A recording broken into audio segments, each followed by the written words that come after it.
Hi, Rachel, this is Caroline.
Good evening, board members. This is Rachel Sater, serving as counsel this evening.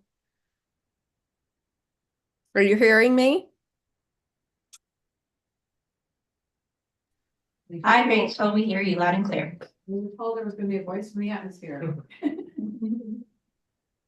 Great, thank you. We are already aware of that. Yes, feel better, Thank you so much. I wish I could be there tonight. It's much more satisfying to be in the room.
evening, everyone.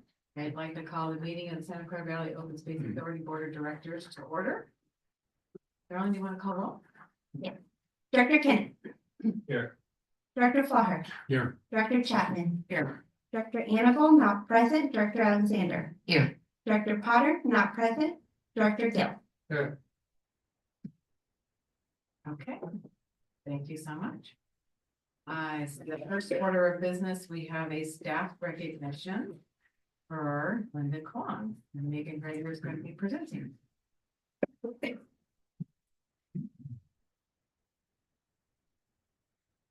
Thank you and good evening, directors.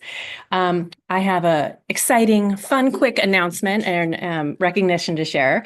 So first, very happy to report, if you haven't already seen, that today we closed on the Laguna Seca property as of about 11:30 today. It is the property of the Open Space Authority. Oh, I forgot I put some pretty pictures in. Just briefly, on the far right here, the Laguna Seca property is what's in that kind of light yellow color. We closed on 377 acres, and it includes the historic Laguna Seca wetland, which, as we know, is a key piece of the future restoration of Coyote Valley. This was made possible through our partnership with the Peninsula Open Space Trust, or POST, who purchased this property in 2019. And we've, in the past 5 years, been putting together the funding and working through the details to make the project move forward. And that then leads me to recognizing Linda Kwong, our Deputy Conservation Manager, who was the ringleader for all of this effort. This was many, many meetings, many legal documents and negotiations that we got through, multiple funding sources. It, again, took 5 years to get this across the finish line, but it was all thanks to Linda. And she stuck with it, very detail oriented, got all the ducks in a row. When Matt Freeman, the former Assistant General Manager, saw this on the agenda tonight, he reached out and asked if he could contribute as part of the accolades for Linda. And he sent me this to add to the presentation tonight. He said it was such an honor to work with Linda on the authority's acquisition program. Laguna Seca in particular was incredibly complex and highlighted Linda's amazing tenacity, attention to nanoscopic detail, critical thinking, integrity, and commitment to excellence.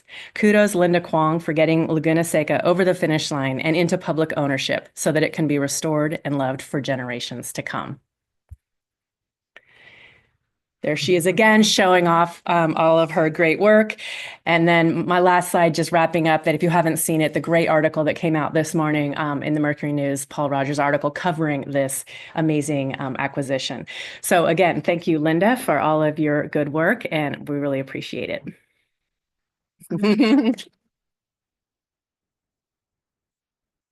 Madam Chair, I'd like to say just a few words, maybe other staff do before we turn it back to the board. Sure, or does Linda want to say anything before? I was to say thank you all very much, and it's been an incredible 5 years getting this all pulled together, and looking forward to the next chapter to come now that we own it. All right. Yeah, please. Thank you, Madam Chair. I'm thrilled that we're honoring Linda Kwong this evening as we celebrate the first of several land transfers from Post in the North and Mid Coyote Valleys. As Megan said, Linda has been a key architect of these Coyote Valley land purchases. She's also supported successful grant applications to secure state funding for these purchases. She's been a key developer and drafter of the management agreement templates for Open Space Authority's management of these lands while they were being owned by Post, both with the city of San Jose and Post. She's been a key negotiator for the drafting of the conservation easement that Post retains over the Laguna Seca property. And she's continues to be a lead negotiator for OSA on new land purchases and partnership agreements. The Coyote Valley land conservation world could well be a full-time job, but somehow Linda manages to advance our conservation efforts in other landscapes, including the Pajaro, El Toro, Tilton Ranch, Coyote Ridge, and more. I think our other staffer, Bella, has something to do with bolstering Linda's capacity. But as Matt said in his quote, she has such a strong commitment to excellence and getting the details right. And that matters mightily in land acquisition work. She has the respect of her coworkers and her agency colleagues. They see her strong work ethic and integrity, and they know that she is an honest broker. That matters in partnerships. So congratulations, Linda, on the successful completion of the first of several Coyote Valley land transfers to come. The Open Space Authority is so very fortunate to have you on our team. Yeah, if I can add my comments to Madam Chair, Mark Landgraf, Assistant General Manager. I just want to add my expression of gratitude for Linda's excellent work. You know, she's a very modest person and doesn't seek the spotlight, even though she very much deserves it. So Linda tends to make these things look easy. They're not. They're very, very complicated, as Megan and Andrea were just describing. But she's just got a lot of integrity that she also brings to the position and modesty. And so we just want to make sure that her hard work is recognized. I can also add that in addition to the press that you heard about from Megan and that Charlotte sent an email about earlier today, we've already gotten a number of stories on this. One more is that tonight on the 6 o'clock news, just half an hour ago on NBC, there was also a clip about the Laguna Seca transfer. So it's making its rounds in the news world. Anyone else? Well, Linda, let me share my deep appreciation. A little bit uncomfortable sitting there, you know, having all this praise. But you know what, I think generations to come are going to remember this, and you're gonna know in your heart what you did and what you gave You know, that's something no one can take away from you. And so from me to you, thank you. I mean, that's it's huge. I saw the news and I already sent it to our communications person with our office because we only have a few more weeks left and it's like, we'll make sure District 2 sees this. Yeah, it's huge. It's huge for us. I know the council member, knows that that's one of his greatest achievements, when he served. So played a great role. Thank you. Anybody else? As I know, Linda, she is actually a result-oriented girl. So she's not talking too much, but she's producing the result. That's why I respect her. She did a great job, and you need a lot more to do. This is a lot of stuff here. Good job. Thank you. I have to agree, and I was a little bit delayed because I was watching the news and couldn't leave until it was over. Thank you for everything. And more to come. We're going to hold you to a pretty high standard. I second everything that was said. Thank you very much. Thank you, Linda. The past 5 years have been very interesting watching you take on all of these intricate issues and property lines and is it this side of the wall or is it that side of the wall? Figuring it out for all of us and making it very easy for us to help you be successful. Needless to say, it's already been said, so of course, you have a lifetime security here, whether you want it or not. So, look forward to what you're going to be doing in the future as well. Thank you. Do we have any public comment? Anybody online that wants to share their congratulations? If any members of the public joining us via Zoom would like to comment on this item, please raise your hand. There are none. Okay. All right. Thank you again, Linda. Thank you all. It's been my pleasure. Like, I'm out of here.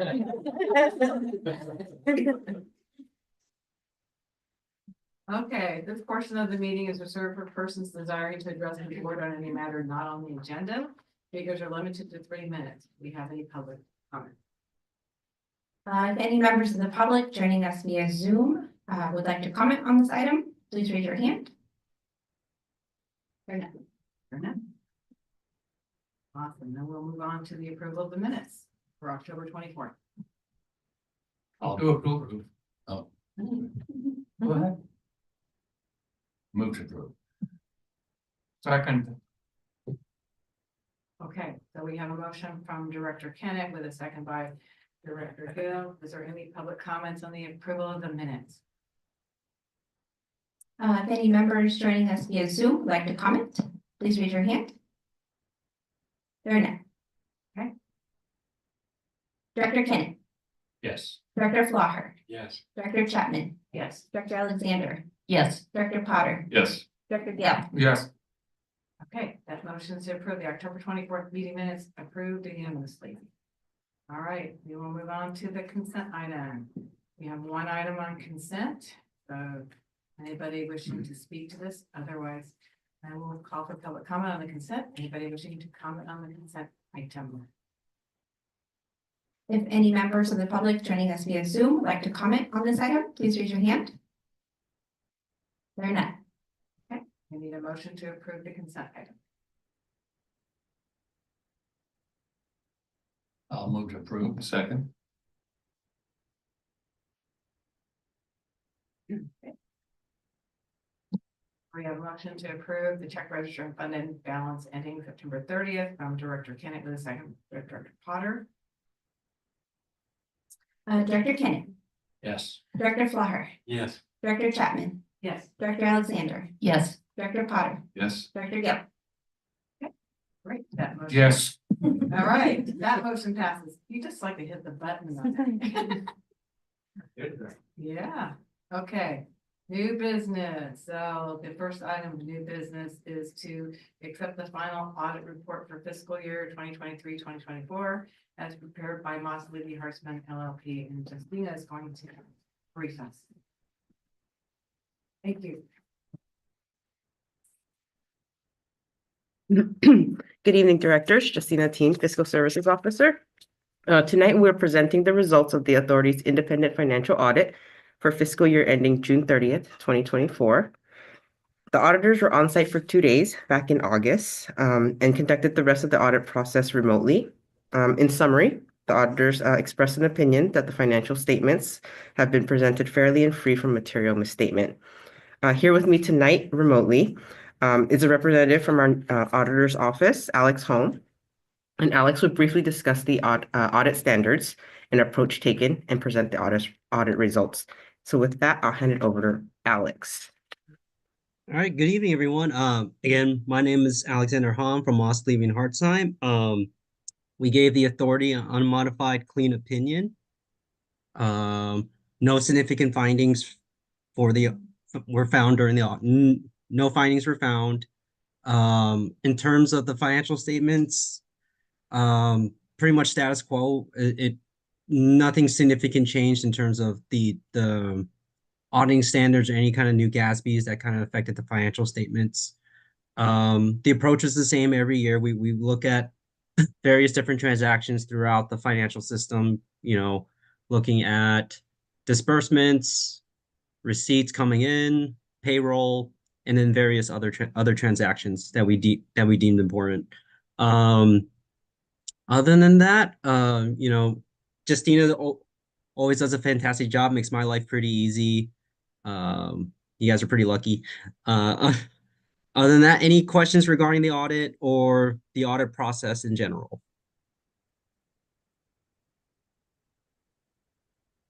Anyone have any questions? No. I don't believe there are any questions.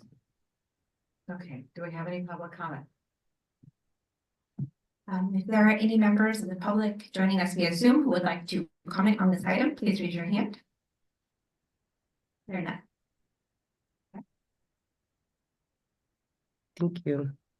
We do have a motion. We do have. Yes, this is an action item.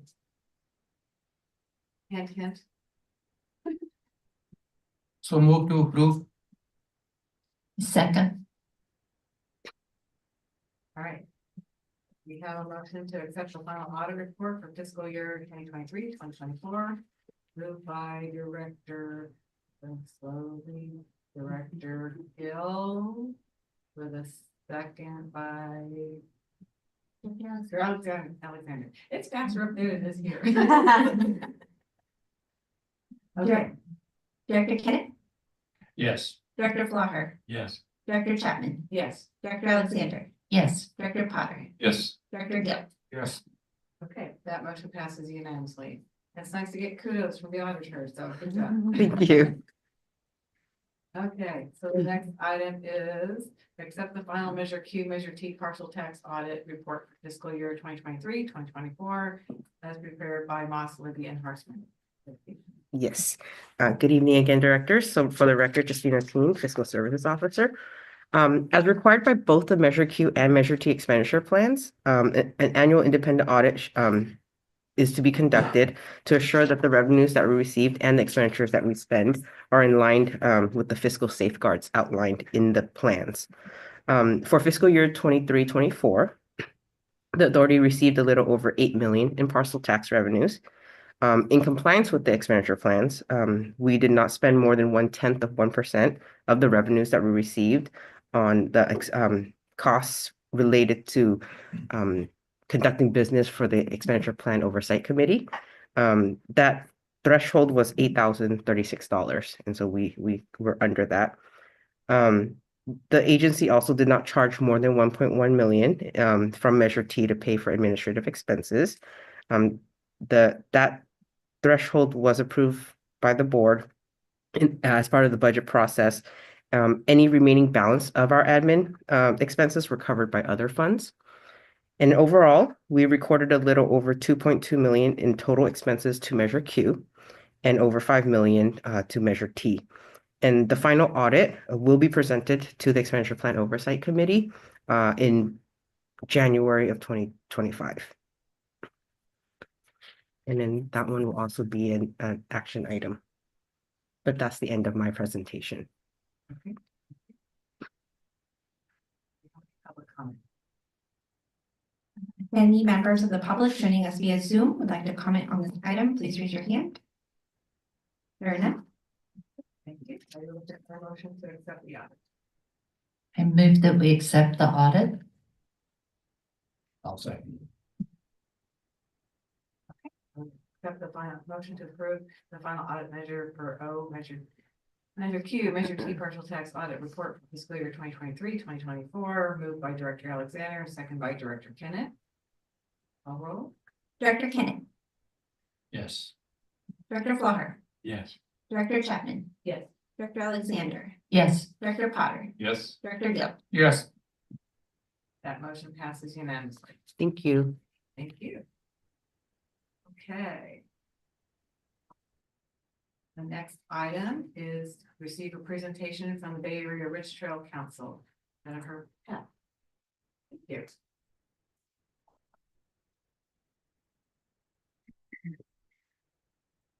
Hey, thank you and good evening, directors. I'm Jennifer Peth, Associate Open Space Planner, and I'm here to introduce an informational item that we have tonight, which will be a presentation by our partner in conservation and public access, the Bay Area Ridge Trail Council. So the Bay Area Ridge Trail Council was formed in 1987 with help from the Greenbelt Alliance, Golden Gate National Recreation Area, National Park Service, and committed citizen advocates. As tonight's board report states, the Bay Area Ridge Trail is envisioned as a 550-mile trail encircling the Bay Area along the ridge lines that are so characteristic of our region. And to date, over 400 miles of Ridge Trail have been dedicated and are open to public access, and about 80% of those trails are for multiple user groups, so hikers as well as bikers and equestrians. The mission of the Bay Area Ridge Trail Council aligns with the open space authorities in valuing connected open spaces and connecting people to nature. Our partnership helps to increase public awareness about regional trail opportunities on open space authority preserves, bringing people out to experience these great trails and helping to create generations of open space and trail supporters and stewards. This partnership also advances land conservation as funding partners are prioritize public access in some cases and regional trails in particular as part of land acquisition projects. So this also translates to funding support for the construction of regional trails on open space authority preserves. We've had a number of recent successes that will be described further in the presentation tonight. And so to highlight just briefly, we're excited to be working together to kicking off the planning of new backcountry trails and dedicating existing trails as Bay Area Ridge Trail at Rancho Cañada del Oro Open Space Preserve, continuing to build on the momentum of recently opened trails, including Bay Area Ridge Trail at Mayaoyakma, Coyote Ridge Open Space Preserve, and work together to plan for the regional trails that will bring people to and through Coyote Valley as part of the Coyote Valley Conservation Areas Master Plan. So this evening, we're joined by Ryan Fritz, Trail Project Manager of the Bay Area Ridge Trail Council, who will provide an overview and background of the organization, explain a little bit more about some of our collaborative efforts, and describe upcoming plans and opportunities in the region. So there's a lot we're working on together, and I'm happy to answer any questions that you all may have at the end of the presentation. And so it's my pleasure to turn the presentation over to Ryan. Welcome. Yeah.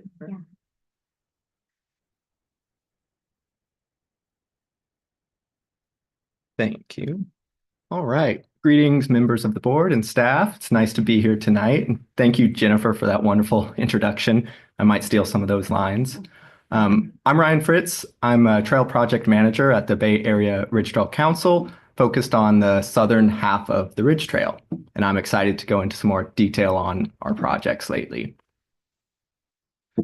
Just an outline, we'll introduce the Ridge Trail, a little overview and history, talk about the recent collaborations, and look towards the future, what we're excited about coming up next. And I tried to put a lot of pictures, a few stories, and keep it interesting for you all. So looking back in time, the sort of one visionary behind the Ridge Trail was William Pinmont Jr. He gathered a lot of really smart, passionate people and helped form the Ridge Trail Council in 1987. We had our first trail dedications in 1989 in San Mateo County. And within the first year, we had opened up over 100 miles of trails through existing preserves. We've slowed down a little since then, but we got a very hot start. And we are hitting 35 years since that first dedication, something to celebrate this year. Style has changed a lot in the last 35 years, but maybe the short shorts will come back. So looking at the whole trail, as Jennifer said, the mission, the vision is a 550-mile loop around the Bay Area on the ridgelines. The map on the right shows our existing dedicated trail in orange and our planned or conceptual alignment in the blue dotted lines. Over 400 miles are open, 80% is multi-use, and we connect 75 or more parks and open spaces. We work with 35 parks partners across all 9 counties, so it's a really collaborative effort here. And looking down at Santa Clara County, zooming in, we actually have the most miles in Santa Clara County with over 200, and it's also our least developed, so even more planned trail than dedicated trail. A lot of work to be done, but you'll see some familiar preserves like Sierra Vista, Mayan Oyakma, and Rancho Cañana del Oro, which we'll talk a little more about in a moment. And the work we do at the Ridge Trail Council, on the left we have action, and that's trying to complete the trail, dedicate trails, conduct route studies. We also enjoy hosting stewardship projects like Ridge Trail Service Day. In the middle, we do a lot of advocacy, building public support from the local all the way up to the federal level, partnering with land trusts and park agencies, and advocate for funding so we can have the trail for now and future generations. And the third bucket, my favorite part, is adventure, getting people out there on trail, using it. We guide treks and more overnight adventures. We host outings, VIT outings, very important trail, usually on restricted access properties, so we can give people a sneak peek before there's full public access. And we also like to offer tools to explore, be a resource to connect people with the outdoors, online maps, online explorable dashboards, and just help and advice, including some recent partnerships with All Trails that have been great to help get people out there. And now, kind of looking back at what we've achieved together with the Open Space Authority, this more detailed map highlights our open preserves at Sierra Vista at the top, recently Mayan Oyakma in the middle. We have 10.7 miles through those 2 preserves, but something like 20 or more miles planned through some other preserves, Coyote Valley, Playa Ranch, even down Gilroy and Pajaro regions. Any questions so far? I'm not going too fast on any of this. Awesome.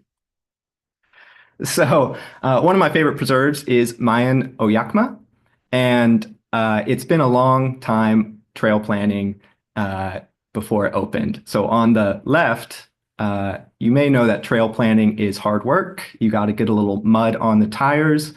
Sometimes you get too much mud on the tires and you get the company vehicle stuck at Mayan Oyakma. I think that was Derek on a site visit with the Ridge Trail in 2018.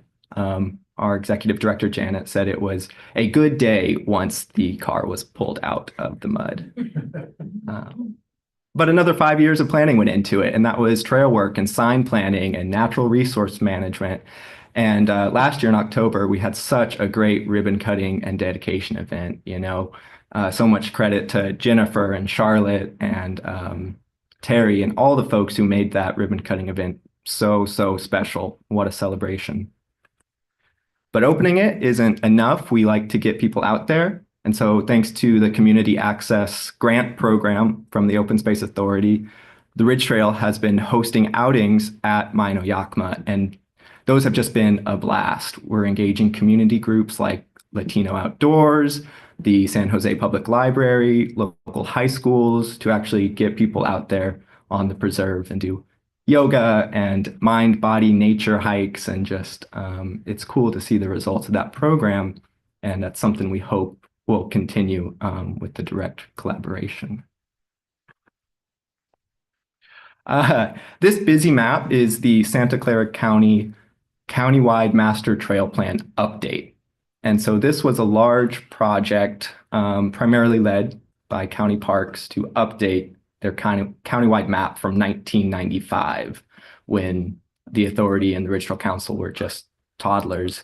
A lot has changed since then, and this big effort highlighted trails of regional significance, including the Ridge Trail and all the other trails that kind of weave through Santa Clara County.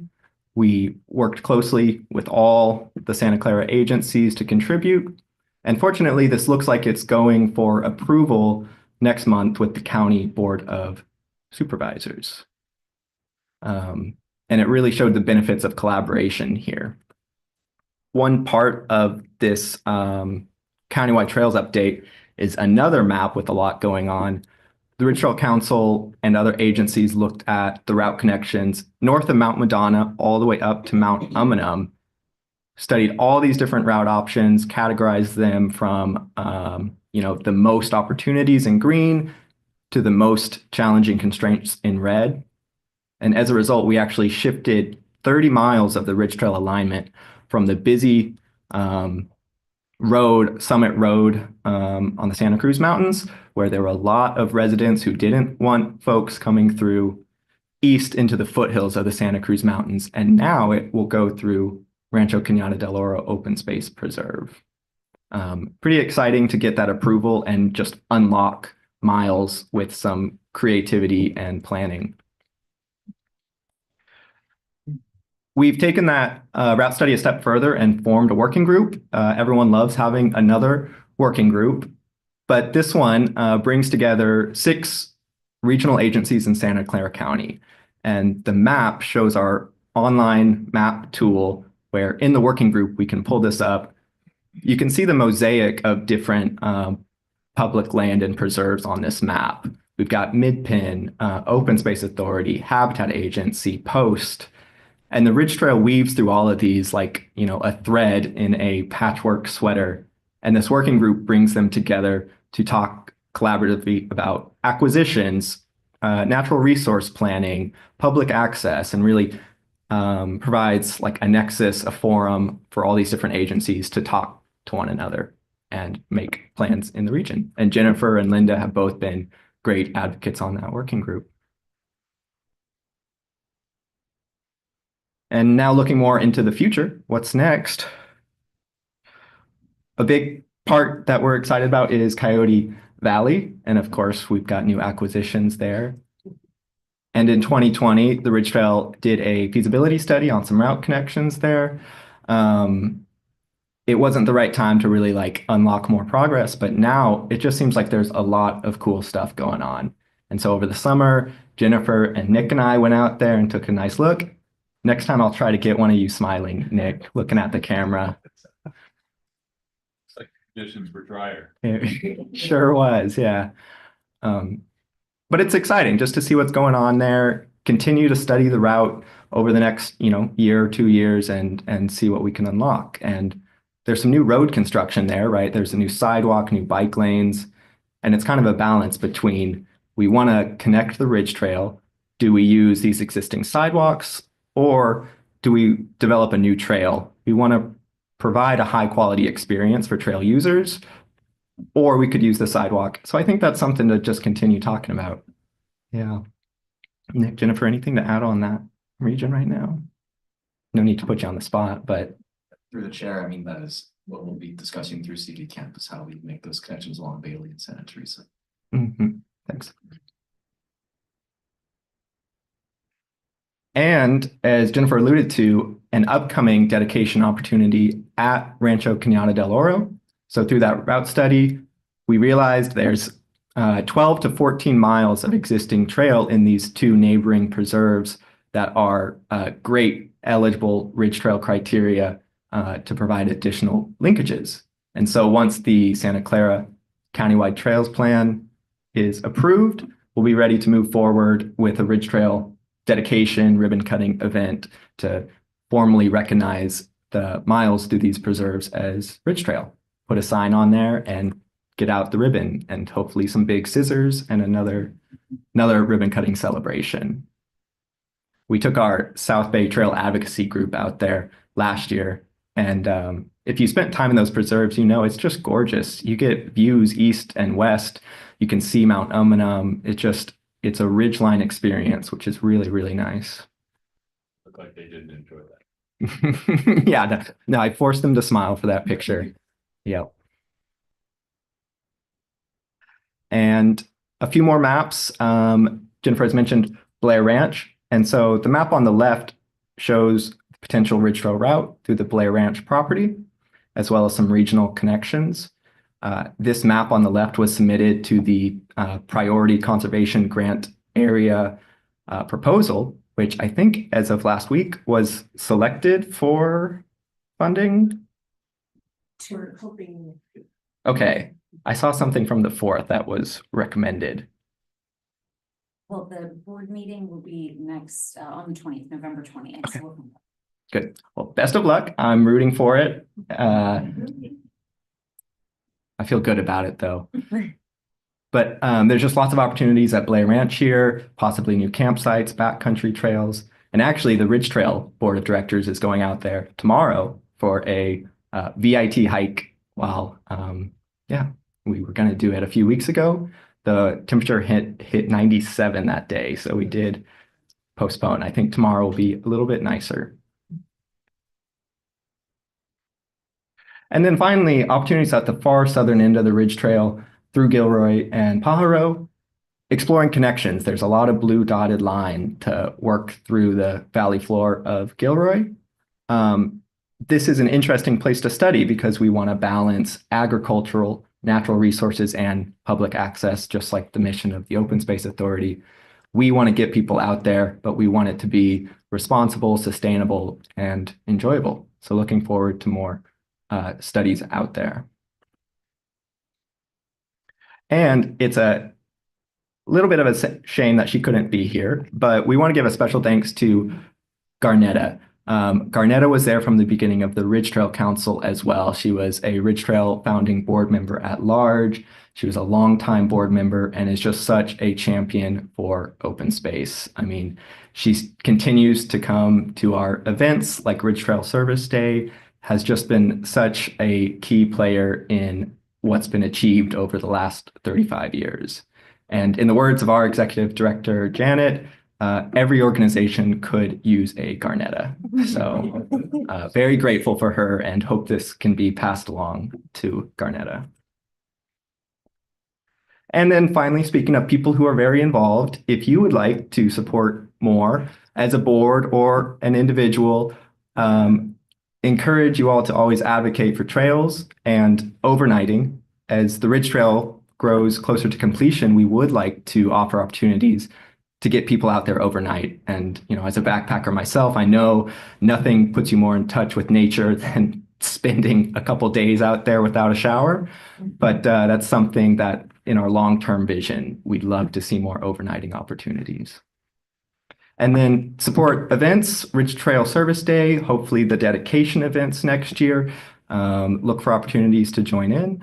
We do have a South Bay Trail Advocacy group. Feel free to reach out if you have any interest. And finally, just continue to use the trail and spread the word. That's the best thing to make people aware of it. And that's what I have to say. The QR code is for our newsletter. That's another great resource. But I'm happy to stop there. And if there's time for questions, I'm happy to take a couple. But thank you very much. Thank you, Brian. Mhm. I do have one question. How is it working with the city of Gilroy? Because they are not necessarily a partner, of the Open Space Agency, so I don't know. What is your relationship like? To be determined for the Ridge Trail Council. Yeah, it's funny. I mean, we work mostly with Santa Clara County Parks and the Open Space Authority, but I think that relationship is going to be important to Yeah. develop soon. Yeah, no, I'd be curious to see if if you make any inroads, let us know. If you have any contacts, let me know. I do. Okay. I have one. Would love it. Thanks, Alan.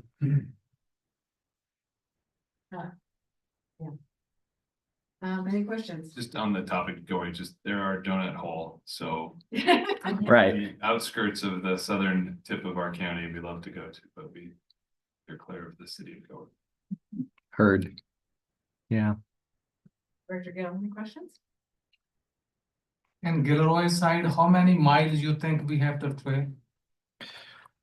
Good question. I think it's, I don't want to give a wrong number, but this stretch that is, the far southern part is 5 or 6 miles. And then the western and eastern flanks, I think are like 5 to 6 each. So we're looking at 18 to 25 miles to go the blue line that we're looking at here. Okay, thank you. Chair? Wish Director Animal were here, but we'll share on your passion. Thank you. Yeah. Yeah.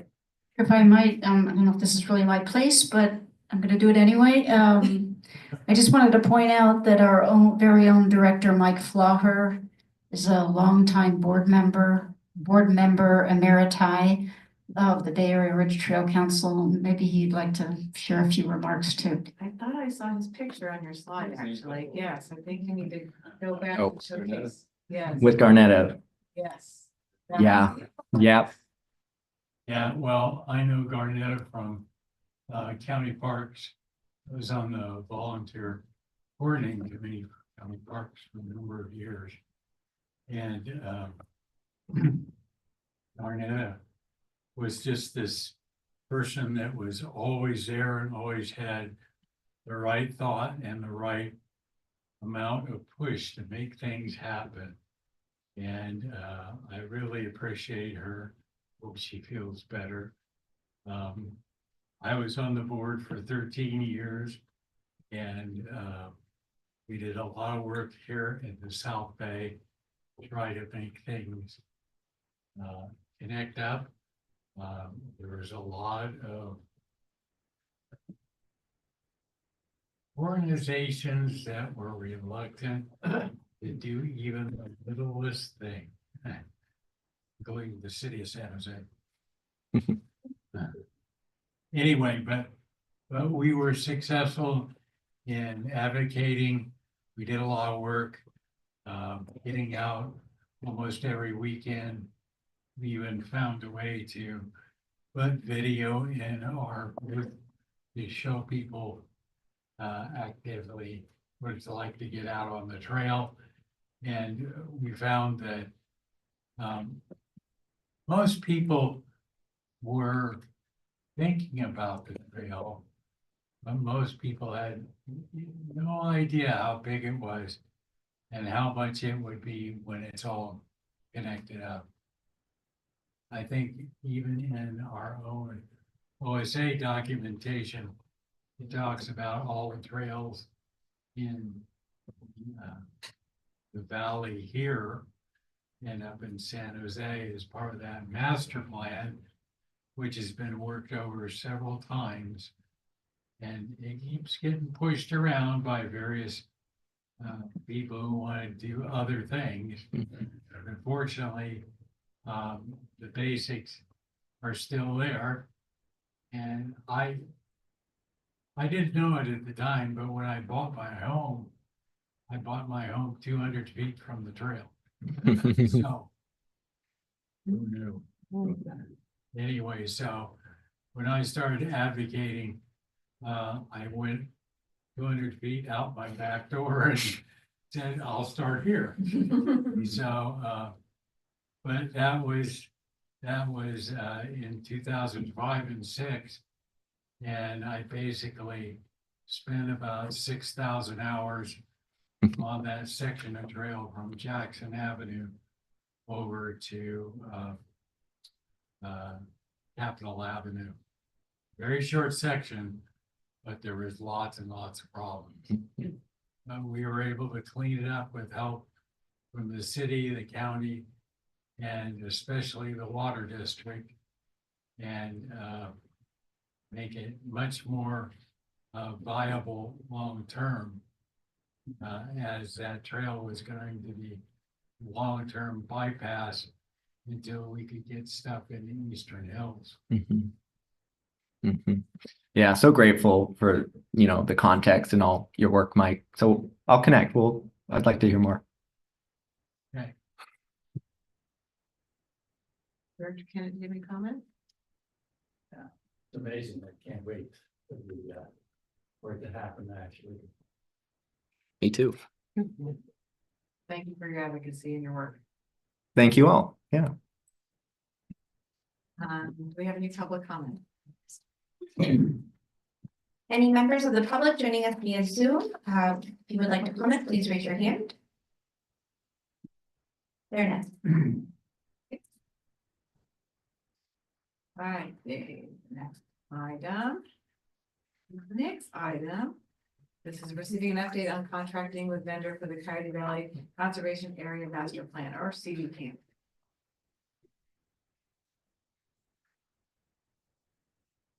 Good evening, directors. Nick Perry, Coyote Valley Project Director, Long Range Planning Manager.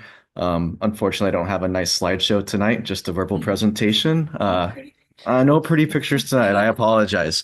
But tonight I'm here to give you a brief update on contracting for CVCAM for the Coyote Valley Conservation Areas Master Plan. First, a bit of background. Back in 2021, the authority issued a request for proposals, an RFP, to hire a multidisciplinary consultant team for CVCAM. In September 2021, this board authorized staff to enter a contract with SWCA Environmental Consultants. A master contract was signed in December of 2021, and the task order focused on the first phase of CVCAM was authorized in March of 2022. So since then, SWCA has served as CVCAM's prime consultant and managed a team of sub-consultants working on CVCAM. This past year, the authority wrapped up the site assessment phase of CVCAM with SWCA and their team, culminating in the publication of the Understanding Coyote Valley Existing Conditions Summary Report, rolls right off the tongue, and associated community outreach. However, as summarized in staff's report to the board, since May, key SWCA personnel have departed.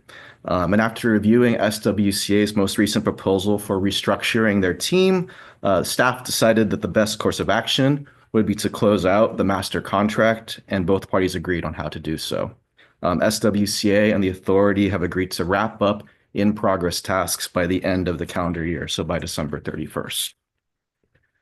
Staff is currently drafting 2 new RFPs for CVCAM and plans to recommend new consultants for the board approval in early 2025. The goal is to streamline future implementation of CVCAM. So these RFPs will not just cover the master plan, but also detailed design and engineering for the first phase of capital projects that are recommended via the master plan. The attempt to restructure the SWCA team and subsequent discussions related to closing out the master contract had delayed work on the visioning phase, or phase 3 of CVCAM, by approximately 6 months. The timeline for the procurement process to do the RFP and hire new consultants, I'm still working through that with Justina and her team. But with the holidays coming, I anticipate that will take another 3 months to get those finalized. But to minimize delay, we are working with our partners like Post and the city to advance preliminary visioning work internally prior to hiring the new consultants. We'll keep the board updated on our progress and are aiming to be back before the board in the first quarter of 2025 with staff's recommendations for new consultants. Just to add a little bit more to that, you all saw the opportunities and constraints map that we shared at the board retreat at Amaya and Yakima a couple months ago. We're at a good place now to build off of that and start to do a lot of visioning work internally before the consultants come on board. So there's work to be done while we do all the fun process and RFPs and everything like that. So the CVCAM timeline will be refined with the assistance of the new consultants that we hire. Generally, we anticipate a year-long visioning and conceptual design process starting next year, shifting to environmental review and finalization of the master plan document in mid-2026, and beginning work on construction documents for the phase 1 implementation projects in 2027. So trying to keep the schedule going as fast as we can despite this minor setback with the consultants. So that concludes my presentation, but I'm very happy to answer any questions that the board has. Thank you. Any questions? No? No? No? Sometimes they're talkative and sometimes they're just not. Thank you. You want a free picture. I know. Next time. About Bailey and Santa Teresa. Yeah. Yes. But was there any particular Right. information you want to share on that? Sure. So the Ridge Trail, has the opportunity to use the Coyote Valley Flats to connect the two mountain ranges, just like we do for wildlife. And so the tentative maps that we see often, like that Ryan just presented, have the Ridge Trail going on Bailey Avenue. So I think it was a couple years ago, they did a feasibility study for Bailey, partially funded by grants from our agency. And what CV Camp is going to do is look at that more closely. So like Ryan was saying, you could run the trail partly in the road, use the sidewalks that were built out there when they thought it was going to be developed for office campus, or you could do something slightly off the road on our properties, which might have a better experience for the trail user. So we need to look at that more closely through CV Camp and figure out, the pluses and minuses of either approach. Yeah, no, and it's just because I met with them 2 or 3 years ago. I can't remember what it was, but I remember there was talk about trying to, to shrink the lanes on that. Right. To implement a bike lane so that would make it much more pedestrian friendly. I Right. was wondering if that work is still continuing or you're going to try and combine efforts. Yeah, and they've done some of that on parts of Bailey with the new bike lanes they striped out there pretty recently. There's still an open question about what to do with the overpass, and that's where they propose taking out some lanes to build the on-road bike facility. It's a little bit outside of CV Camp because it's the overpass and it has all these different jurisdictional issues, but it's something we definitely have to consider because that's a key gap between the CV Camp lands and Maya Yakima. Yeah. Thank you. Thank you. Hey, Nick, would you mind just going a little bit further and talking a little bit about some of your early thoughts about Santa Teresa Boulevard and conversations we've had with roads and airports at the county and DOT and. Yeah, thanks, Andrea. So one thing I should have mentioned actually is with the RFPs that we're going to be issuing, the new ones to bring new consultants on for CV Camp, we're also going to use those to hire on consultants that can help us with street design. And that was the intention with the prior consultant team, but this time we have a clearer sense with the San Jose Department of Transportation of what they need and what we need to work together on conceptual design of Santa Teresa. So Santa Teresa, as I think many of you know, was originally conceived as an expressway, and the right-of-way is a lot wider than it needs to be, especially north of Bailey. So one of the ideas that we have conceptually is a road diet along Santa Teresa. Right now, the portion that's 4 lanes, potentially narrowing that down to 2 lanes, that creates opportunities to do really nice off-road bike and pedestrian facilities that have a more natural experience.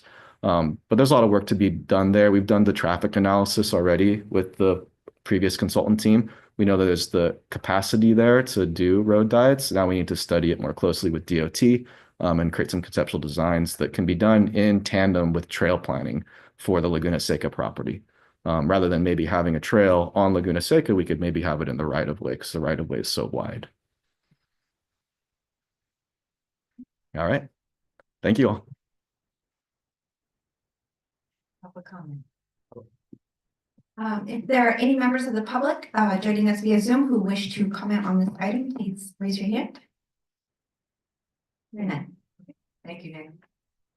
Chair, just as we look at roads on Santa Teresa, just think about roundabouts as a way to avoid the stop signs because it's just a very much stop and go out there. A lot of it. Okay, next, the last item we have is review and approval of amendments to the board directors and governance principles. Caroline, I will be presenting.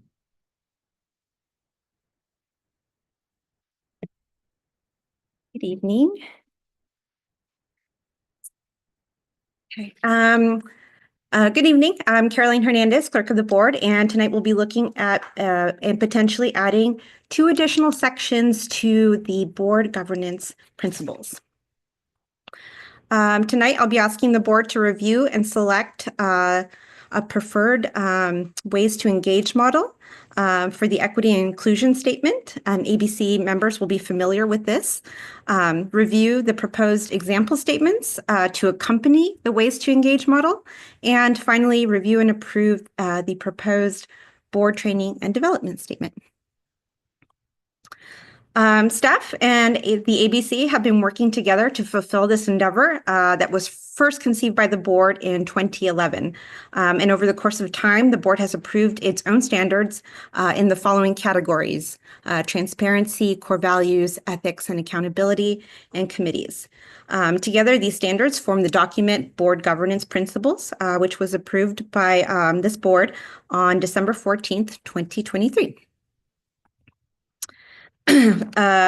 Once the full governance principles document was approved, the ABC set to work in rounding out the final components of the documents that were identified, starting with board training and development.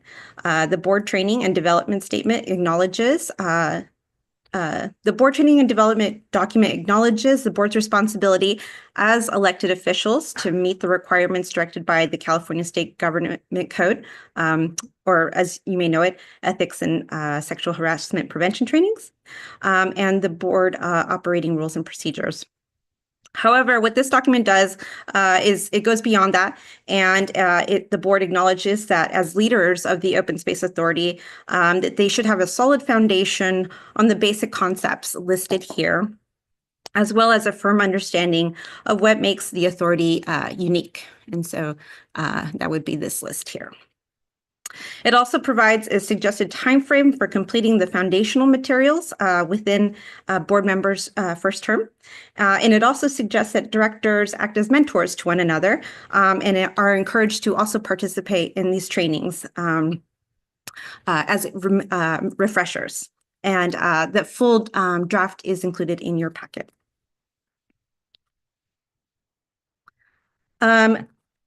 Also, and last but not least, ABC and staff have worked on a draft statement for equity and inclusion. And this portion drew much of its work from the Joint Board CAC and Staff Ad Hoc Committee. And the Justice, Equity, Diversity, Inclusion, and Access Statement, or JEDIA statement, was approved by the board in April 14th of 2022, as seen here. It outlines how the authority fulfills its mission of connecting everyone to nature. It also shows how the authority achieves tangible results through the ways to engage model as in here, and that's what I referred to earlier. So the ways we engage.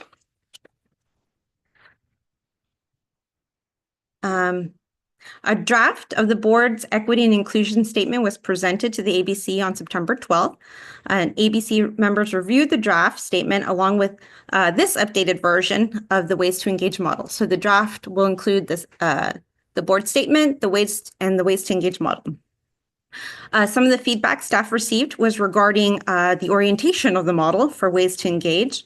As you may have noticed, it went from this circular molecular form to this more linear figure. And actually our Director Gill, Director Gill pointed out that the circular version allows a viewer to engage with the model kind of on their own way. So they could pick from any one of these bubbles, as opposed to the linear fashion where you kind of have to start for one end and go to the other. So his comment was that the molecular model was more engaging. And so we had our comms department, we provided them this feedback, and they drafted up two versions. This is figure 1. So we go back to kind of that molecular model, but we keep some of the fun kind of animated characters. And each one of these bubbles represents the ways that the authority engages with the public in our JEDIA values. And this is figure 2.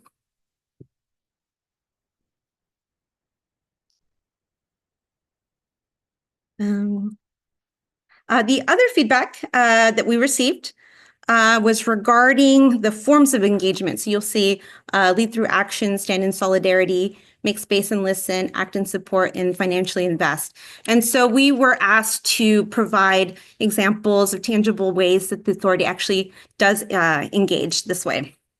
And so in your packets, the examples are listed in the draft equity and inclusion statement, but they're also here.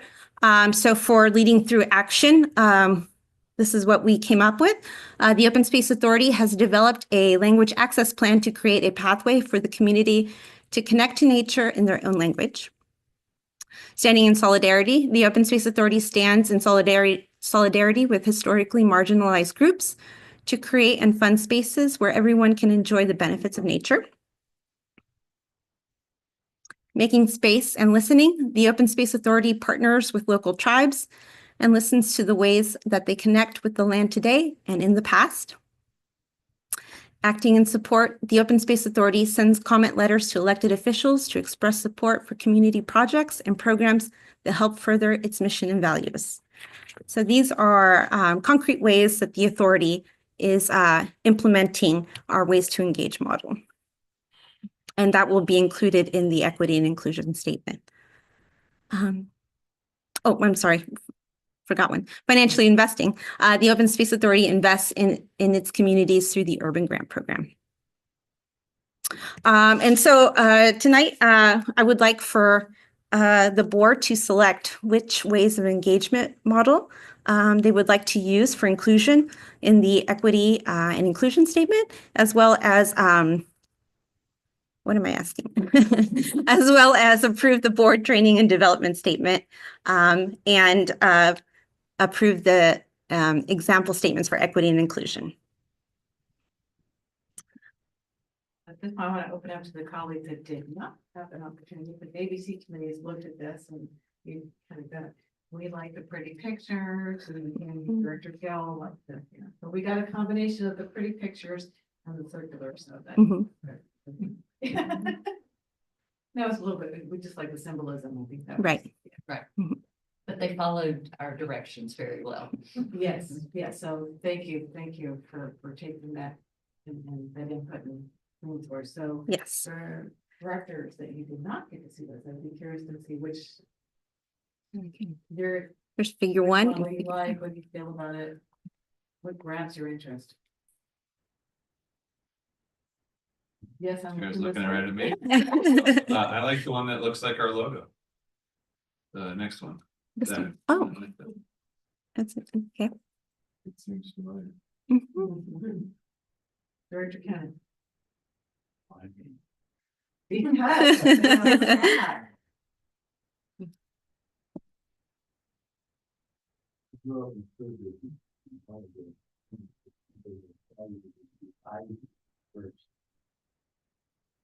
So anything that, You're gonna trans, Michael. any, first of all, I like the visuality, but the visuality that says the most is the one I will always like. Tells the most stories, and then you can take your time and delve into the details. Once you've absorbed the aroma, if you will, of the first impression, so. They all look good. That one's fine. It does reflect our logo. I don't mind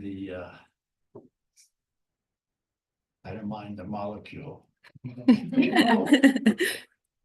Yeah. So between those two, I would take either one of them. That's very helpful there. Okay. All right, so no, doesn't matter which one, we'll go with the flow. Okay, Director Flogger. I'll go with Mike. What?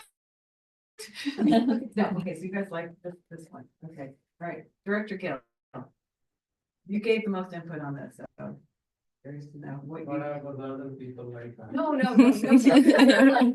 Just go with the flow. I already gave my. But do you like the interpretation that staff took from our feedback? Yeah, whatever my interpretation on ABC, that's, I'm just like. Okay. Director Alexander, you get to be the tiebreaker. No, I think that's you. Yeah, I go with Director Kenneth. Going with the flow. No, I like both of them. I think. Even both then. Oh, I think we have to pick one. Yeah. Yeah. Yeah, did anyone feel strongly? I mean, this is kind of a little bit more closer to the original, but I do like the point that this looks like our logo. I think that's a nice tie back. This one's easier to read, once Okay. you've absorbed it, and it's easier to delve into. Director Gill, do you think this is still kind of in the same, what you thought about the initial diagram? Like, can you jump Other in? one is the technical, this one is just the simple. Yes. This one, this one is quick, I'm okay. Okay, all right.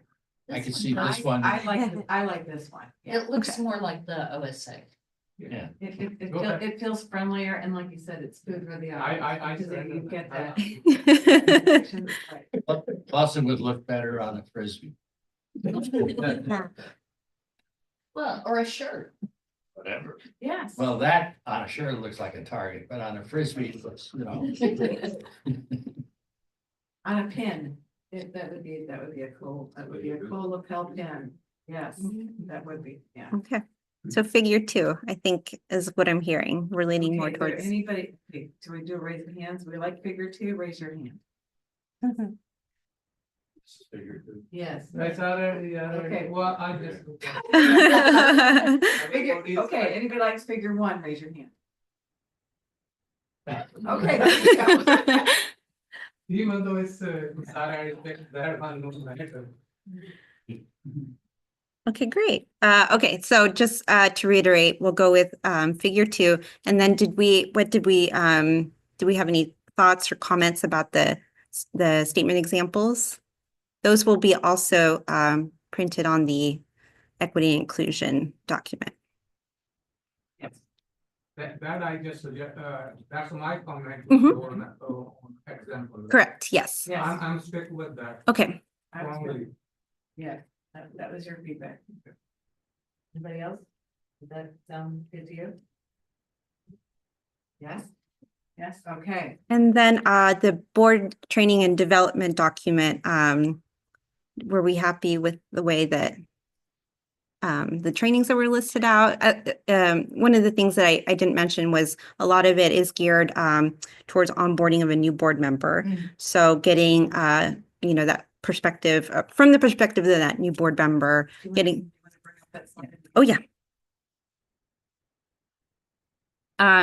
So the not fun ones, the Brown Act, the CPRA, Rosenberg's Rule of Order, Conflict of Interest Code, the Living Act, and the Leadership Foundation, Leadership Academy. Oh, that one could be fun.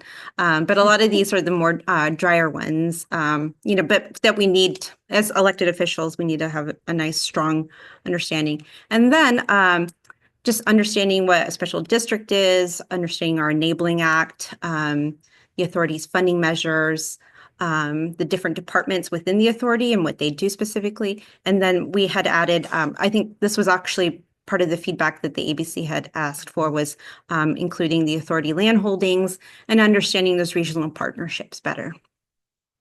You did a great job in incorporating your feedback. Good. Other members, non-ABC? Let me ask one question actually. In the board on the ABC meeting, the whatever the number 2, we picked that one. That was not there on that time. No, it wasn't. So based off of the. You have just only whatever is, go back, this one. Yeah, this was what I presented. Then I just suggest that to make that one. Correct. So there is no difference actually between this, whatever the first one and second one. All the characters are the same. It's just the orientation. Yeah. Because I thought, my comment was that because this way, it's not make any sense. So that's why I said, Yeah. Mhm. Picture number 1 or 2 is the same thing. Right. It's not a big difference. I was thinking, I didn't see that picture. On that. No, yeah. So we took your feedback and then our comms department created these for us. So if it, yeah, so the point was to make sure that we captured what your feedback was and that it had the same kind of spirit that you were initially seeking. Instead of just a. Instead of certain. arrow, Mm-hmm. So just make it's the same thing. Mm-hmm. Yeah, I'm okay. Okay. I want to be satisfied myself. Okay, okay. So is everybody okay kind of with the direction that? Yeah. Yeah, thank you. Thank Excellent. you.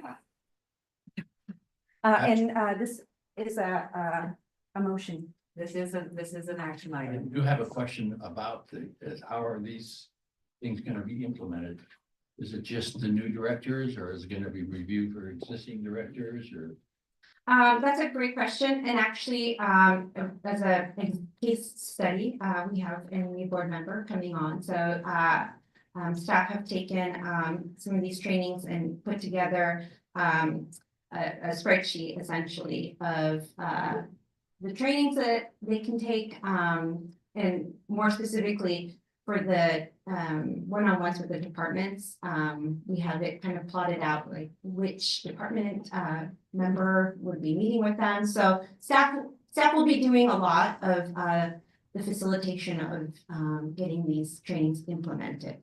But along those lines, we also, if there's any one thing that our more senior board members would like to, be refreshed on, especially things like land holdings or understanding those regional partnerships. I mean, if you want to be involved in any of those trainings, we encourage that also. And then we're also encouraging, a mentorship, however that could look like, and, that would be up to the board members, the directors. And also, is it appropriate for some of these to be, these items to be presented to the CAC? That's a great question. And actually, we have talked about this with CAC members and have, encourage them to take trainings, especially with California Special District Association, because they do have on-demand webinars that we could share with them. So this has been in a sort of a different way, a different approach. This has been offered to them as well. And part of the funds that we have set aside for training and development are set aside for CAC members as well. Thank you, Carolyn. Before we take a motion, is there any public comment? Everybody left. No, there's none. I just have one quick add-on.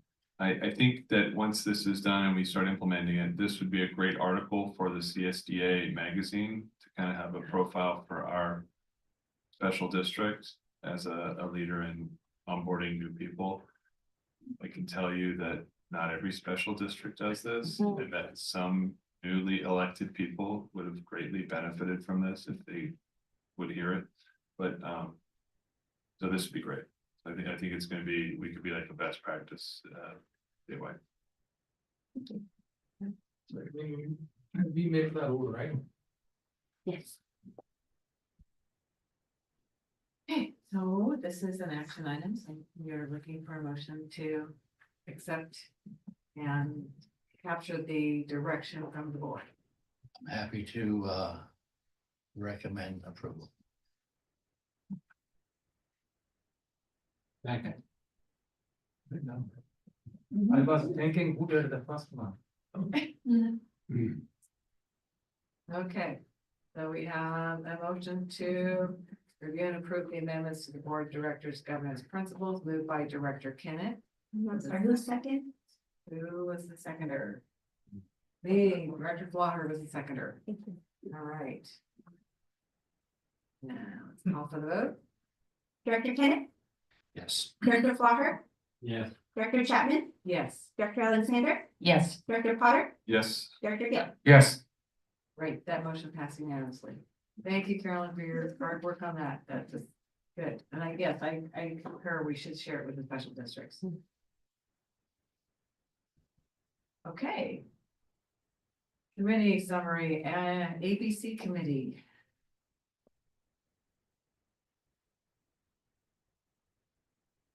You want me to do it? You want you to do it? Thank you, Madam Chair. I can help. Lee Rauscher, Assistant General Manager, the ABC committee, ABC, that's redundant committee. Sorry, met just before the board this evening and had a preview of the updates to the contract policy and the cash management policy. We'll be bringing updates to the board in December, reflecting the update to our Enabling Act. So raising the signing authority of the general manager, for example, and how that shows up both in the cash management and contract policy. I was just gonna, it was a very short meeting because it was very linear and very, yeah. Very straightforward. Very, very straightforward. So there was not a lot of dialogue, not a lot of controversy in that one. So thank you. Okay. All right. That is ABC. All right. Informational reports, general manager. Thank you, Madam Chair. Just piggybacking on Megan's nice presentation tonight to Linda Kwong. Last Friday, Open Space Authority and Peninsula Open Space Trust had a signing ceremony here, right there, at the dais. Signing the documents, transferring over the Laguna Seca property to the Open Space Authority and recognizing the conservation easement that the post will hold. And of course, as Megan said, we closed escrow on that today. And then key staff went out to the Laguna Seca.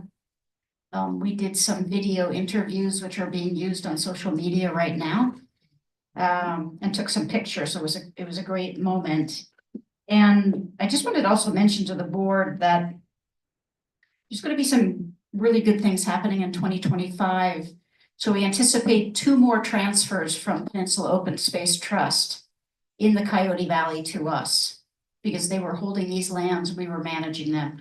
So when we're all done, that will be about 800 acres in OSA ownership that will be part of, obviously, the CV Camp master planning process.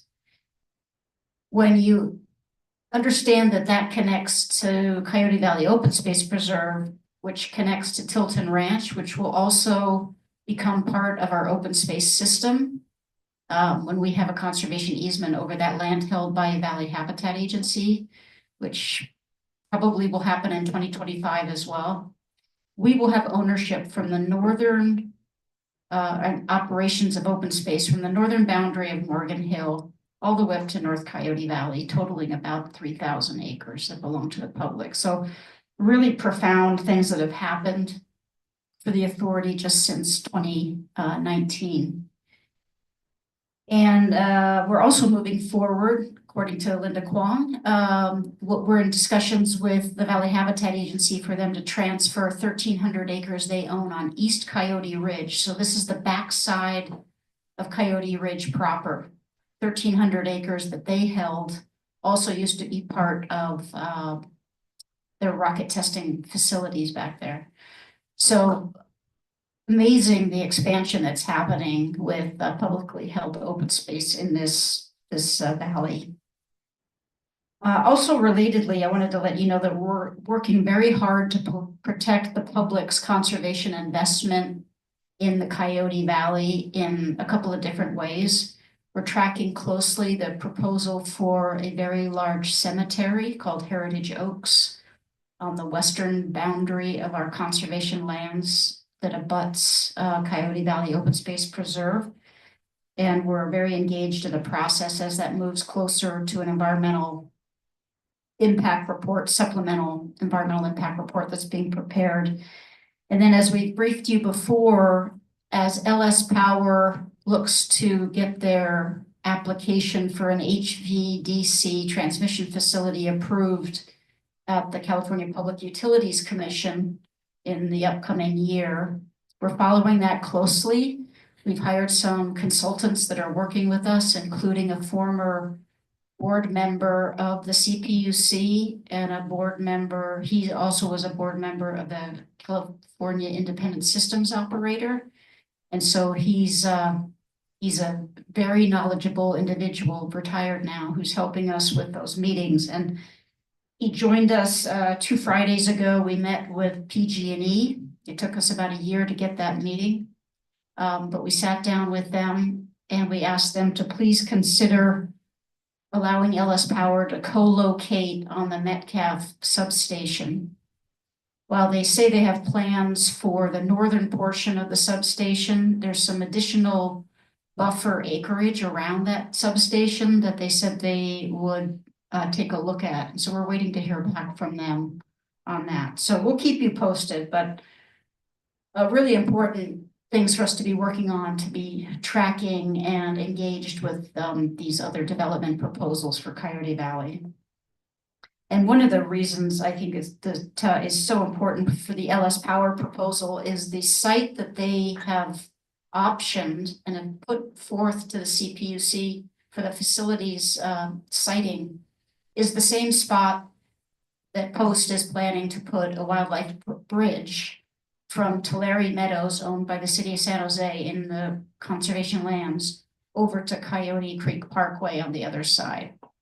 So I think we got attention of a lot of people. I think there's a lot of good conversations going on. We'll keep you posted about that.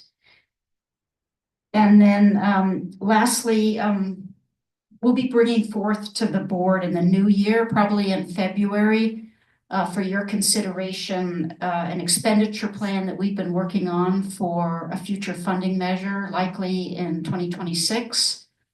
And seeking direction from your board about next steps, including the potential for polling in 2025. And we'll keep you posted on that. Lee? Thank you, Andrea. Good evening again, board members. I have two quick updates. Late breaking committee meeting just yesterday. Our expenditure plan oversight committee met for their fourth and final meeting during the year. They're allowed to meet up to 4 times in a year. I just wanted to share some highlights. A few years ago, the committee requested that they actually come out to the properties and see what a project looks like where we're spending our Measure T and Measure Q dollars, so they can better understand our work and the costs associated with the work we do. So we've been doing that the last couple of years, and yesterday we took them out to Rancho Cañada del Oro to see the new day use area and bridge, as well as some pond restoration. So many thanks to staff such as Lucas and Jen Peth joined us for a presentation there in the day area, and then day use area, and Rachel Clemens from our Natural Resources Department highlighted a couple pond restorations. The committee was asked very insightful and thoughtful questions. I think they really enjoyed their time and learned a lot about the work that we do. And they will resume their financial responsibilities in January, so it won't be long. They'll be back at work. And then just to mention that you have one more board meeting this year. So a lot of great things coming in 2025, but still some great things coming in 2024. On December 12th, we aim to celebrate the service of Director Annabelle, both to the agency and the community. We've invited friends, extended family of the agency to help us celebrate that event, including members of our CAC. We also will be welcoming Director Sutherland to the board. So there'll be a small holiday welcome the new director mingle prior to the board meeting, and we'll send invitations for that. But we look forward to having a little celebration and one more board meeting with you this year. Thank you. Good evening again, directors. Mark Landgraf, Assistant General Manager. Quick election recap for issues and candidates that are relevant to our work. As you probably all are aware, Prop 4 passed 59% in the state and 63% here in Santa Clara County. That's a very good outcome, especially with the $25 million specifically for the Coyote Valley Conservation Program. Also of note, measures not within our jurisdiction, but nearby that are important to be aware of. Measure Q in Santa Cruz County, a climate resilience and conservation measure there passed. That one provides $7.5 million annually for climate resilience actions in the county. And Measure A in San Benito County that puts all future land use changes for what are currently farms, ranches, open spaces. If there are proposals for development, those would go to voters. So similar to measure in Ventura County called the SOAR initiative that's been very successful in maintaining open space there.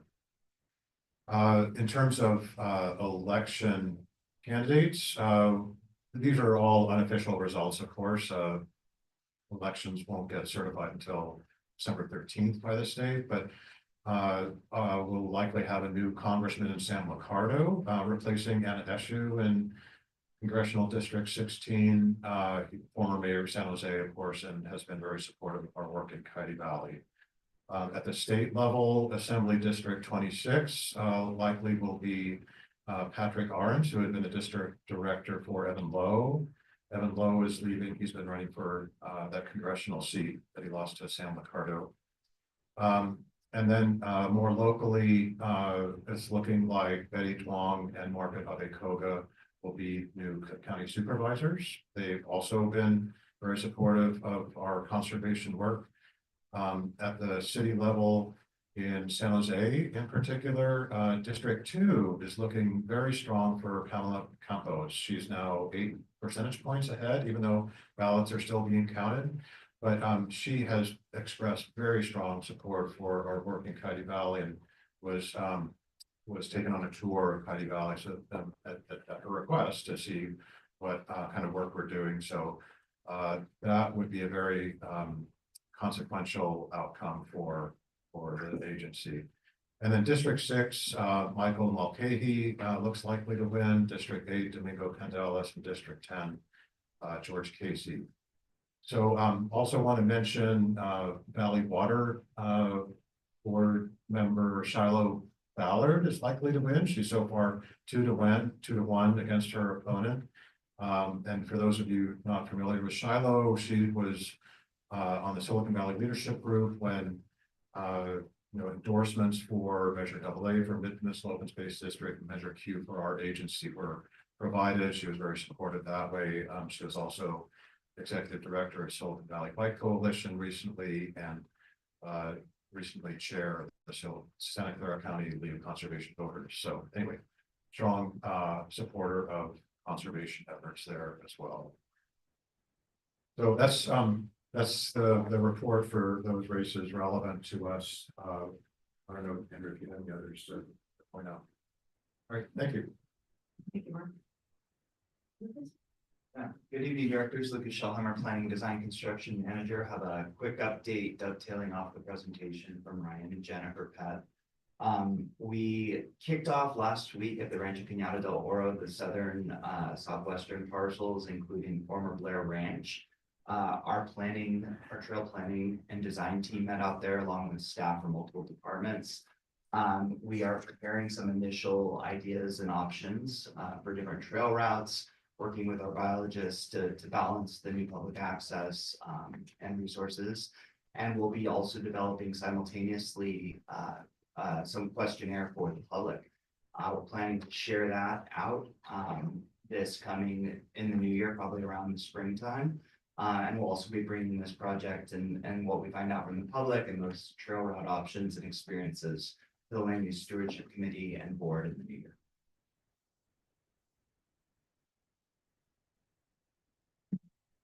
Keep it moving. Elizabeth Loretto, Administrative Operations Manager. 2 very quick items. First is, as the year is winding down, we will also be inviting you to our December 5th end of year luncheon, holiday gathering, which will be here at Las Colinas. Lunch, gift exchange game, all those good fun things coming your way on Thursday the 5th at 11:30. And also just want to share in our continued recruitments, we do have a new educational program coordinator. You all had heard that Michelle Garcia previously left. Mel Sarmento will be joining us in early December, in fact, in time for that holiday gathering. But she'll be, comes to us from the Guadalupe River Park Conservancy for the last 8 years. Yeah. And we also hope to very shortly have an update for everybody about our Open Space Technician 2, whose real focus will be expanding what we can do with our Trail Master volunteers out there in our stewardship work and our management. So I'll leave that there. Good evening again, directors. This is outside my department, but since Aaron Aber is not here, Anna Regalado, our first agricultural specialist, started last week, and I just took her out to Coyote Valley Space Preserve right before the board meeting on an onboarding hike. we were greeted by, we were on the Hearthslide Trail and all of a sudden coyotes all around started yipping and howling like they were greeting us. So I take it as a very auspicious sign. Really excited to be working here on the agricultural elements of Seaton Camp. So yeah, I think that's all I have right now. Thank you. Good evening again, directors. So Laguna Seca closed today, celebrating that, but as Andrea mentioned, we have more transfers in the future. And with one of those in mind, I'm happy to report that our request for $5 million to the Wildlife Conservation Board, or WCB, is going to be considered at their board meeting next Thursday.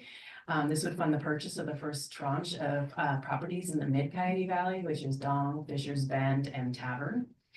Linda Kwong and I will be going to Sacramento to attend the meeting and present about the project and our vision for Coyote Valley. So fingers crossed, we'll be sharing good news about that $5 million soon thereafter. Okay, thank you. All right, legal counsel, I don't think we have a report. This is Rachel Sater, and no, there is no report from legal counsel tonight. Thank you for hanging on, Rachel. You bet. Okay, board member reports. Director Gill? Yes, I'm gonna start with you. I'm putting you on the hot seat today. I'm taking a deep breath because last few months I tried to help those candidates who aligned with the Open Space Authority's mission. And now election is over and Mark has already explained everything and I'm relaxing. No report. No report. No report. Mine is short and sweet, and where it is my note here. On December 4th, the LAFCO will hold the second public hearing on the policy ad hoc work. So that will culminate a year of the subcommittee, because we are starting to approach that point where we're becoming a permanent committee, because we've been ad hoc for a year. So the committee's made their recommendations. I think the comment period is still open. We haven't commented, but I'm hoping that that goes forward on the 4th and that, and we can get into phase 2 in 2025. And I am too recovering from the elections. Hoping to get some time away for Thanksgiving. Director Blogger, and it's nice to see you here. Thank you very much. The last few weeks, month has been very challenging for me. One thing that I wanted to say that has been a highlight of that, though, has been the card that I was sent by all of you and some personal thoughts in it. I really appreciate that. It came at a time that I only knew the distance between my couch and my bathroom.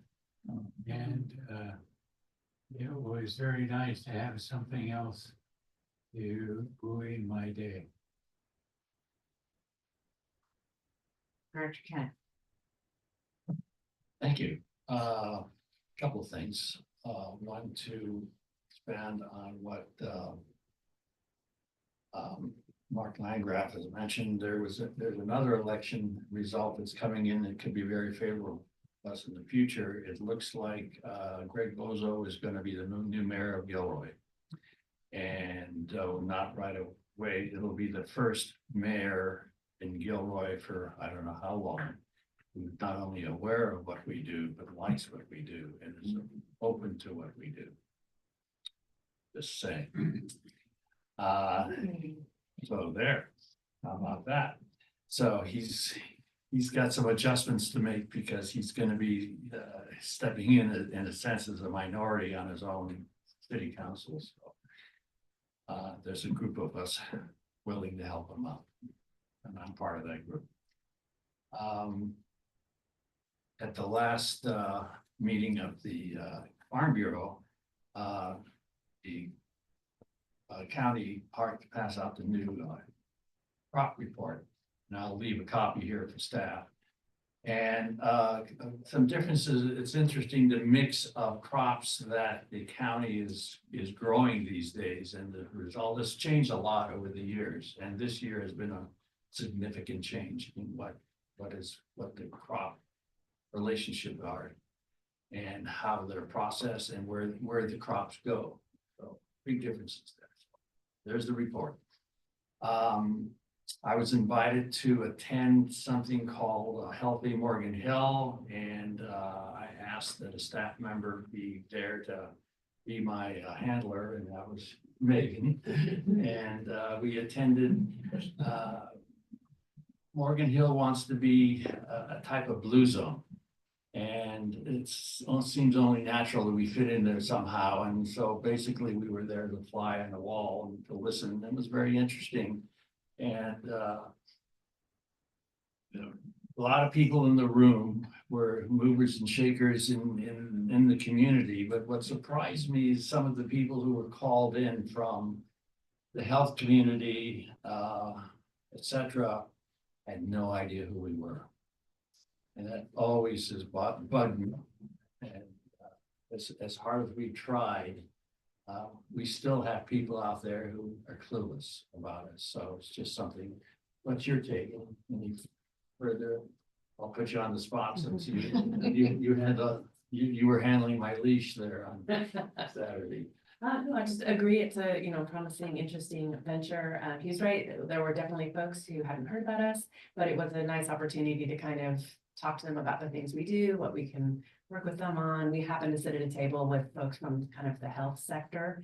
And so that was great, but there were lots of other people there too, doing all kinds of different things. So more to come. There's going to be some events, I think in January and May, that it sounds like we'll probably participate in. So we'll know more about what the city's plans are once that gets further along. Thank you.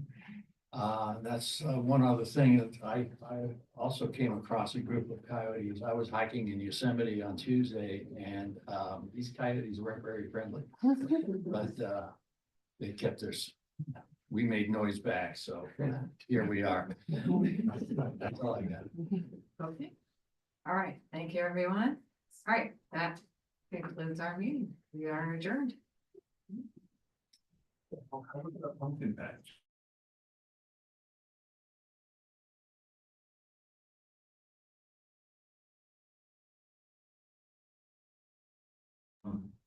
I don't have any numbers, specific visitation. In the past, it's been 100,000 visitors per year. We did print 100,000 cards of the Open Space Authority that were handed out.